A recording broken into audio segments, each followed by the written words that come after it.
natapos na po namin ang pangatlong cultural mapping po. Na sa kalaunan ay i-turn over po namin sa mga national agencies at sa mga educational institutions. So, mabilis lang po ang mga tungkulin po ng ating bagong tourism office. Magkakaroon po tayo syempre na pag-roll out ng tourism development plan through our planning division.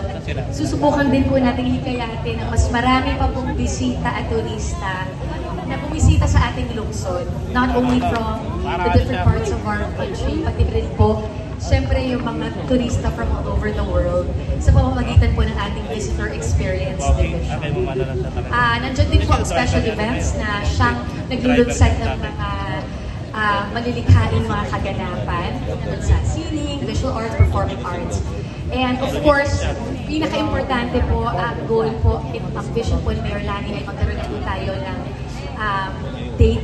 datos, para po mas maaral pa po natin kung paano natin bibigyan ng better service ang ating pong bisita, turista sa ating bayan through our data planning and administration division.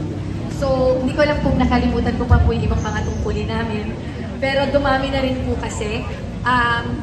Ito po, this August, gugunitain natin ang katapangan at sakripisyo ng ating mga kilala at di kilalang mga bayani. Di ba ang ugat po nito ay sa kasaysayan ay sigaw ng Pugad Lawin noong August 1896 at gaganapin po yan sa libingan ng mga bayani, our National Heroes Day, of course with our beloved veterans po. Marami